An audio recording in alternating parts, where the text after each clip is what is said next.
isn't he also like a property tax attorney dealing in Chicago?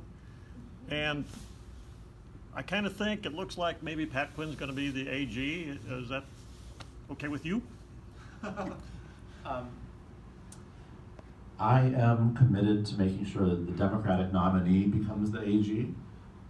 There's 8 people running. Yeah. Many of them are friends of mine. I think, to be honest, every single one of them is qualified. I have not made an endorsement yet because I've been laser focused on my race, but I've got a long-standing relationship with Pat Quinn and would be happy to work with him as governor if he were Attorney General. And certainly if I'm the governor nominee, I'm going to be working hard for the entire ticket, up and down the statewide constitutional offices, and then further down as well to other Democratic offices for state and local office and federal office. We just need to be successful in 2018, given what's at stake in the country. Now, to your first question. So Mike Madigan is a man with many hats. He's the Speaker of the Illinois House of Representatives. With the exception of 2 years, he's worn that hat since 1983. I myself was alive in 1983. I think many of the people in this room were not. It's a different world. So that's one hat. The next hat he wears is he's chairman of the Democratic Party of Illinois. And that's pretty interesting, because actually if you think about the history of machine politics, what makes a political machine really tick?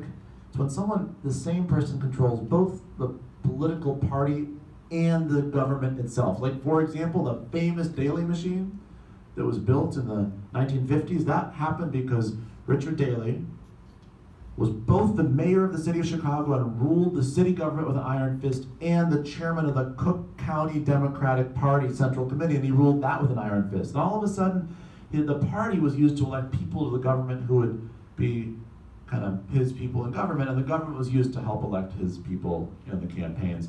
That kind of connection between government and politics is dangerous, and that's what Mike Madigan does. I actually called for him to resign as chairman of the state Democratic Party just a few days ago because of his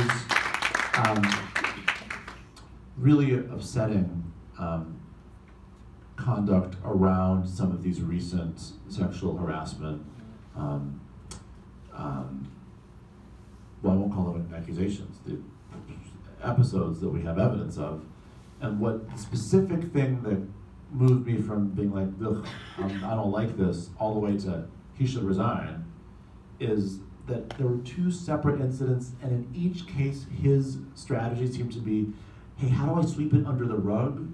How do I just make this go away instead of how do I fix it? He hired now in 2 separate incidents attorneys to investigate who were not independent, but they were his own people, allegedly as independent investigators. And I just lost confidence at that point, and so I said he should resign as chairman of the Democratic Party. And then, as you point out, he's got a completely different hat as property tax appeal attorney. And now understand, the property tax appeal process in the state of Illinois, it stinks. It's terrible. It's just terrible. So our property tax assessment system is unfair, consistently and systematically pushing property tax burden off of the very rich onto the middle class and the poor. In Cook County, at least, systematically pushing it away from white neighborhoods and toward black and brown neighborhoods.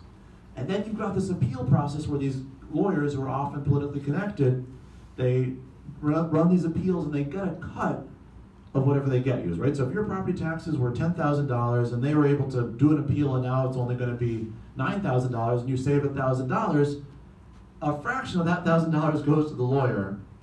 You don't get to keep it, even though you weren't supposed to be paying that amount of tax in the first place. Barrios is having problems over this in Chicago. Oh, yes. And so the system of property tax appeal is very problematic, and the connection between the property tax appeal system and our political system is super problematic, and I am very concerned about the role that Mike Madigan plays in that. So I introduced legislation, the most far-reaching, comprehensive legislation around property tax reform that anyone has put in Springfield. It's called the HOME Act, for Honesty, Openness, Modernization, and Ethics. And it does a lot of things, but one of the things it says is, hey, campaign contributions from property tax appeal lawyers should fit under the pay-to-play laws because when they're the lawyers who are doing the appeals, but they contribute to the assessor and the Board of Appeals who are hearing their appeals, that's a conflict. And so we've got a lot of work left to do.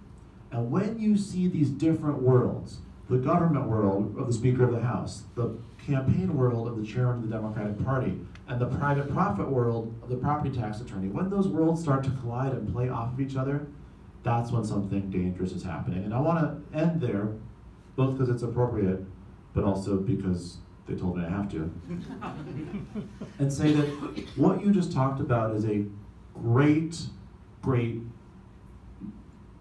illustration of how it works in Illinois. If you're connected to the right industry, if you're born with the right amount of wealth, if you know the right politically powerful person, if the right person makes a call to the right person to get you the right job, you will be fine. And the rest of us are just left falling further and further behind, rolling the dice. And the question is, are we going to accept that? Are we just going to nominate Mike Madigan's candidate, J.B. Pritzker, because Mike Madigan told us to, and guarantee that that system will perpetuate itself for another 4 years with the Madigan-Pritzker wing of the party again in charge? Or are we going to finally try to actually change it? Are we going to change it by building a different kind of political movement, that's based on what ordinary people in communities across the state of Illinois want, what ordinary people in communities across the state of Illinois need, and therefore what ordinary people in communities across the state of Illinois are just going to have to demand? That's the campaign that we're running. That's the opportunity we have for these next 28 days before the March 20th primary. And if we get this right, we will have created an earthquake that will transform not just the Democratic Party, but state government in Illinois for a generation to come. And that, my friends, is worth fighting for.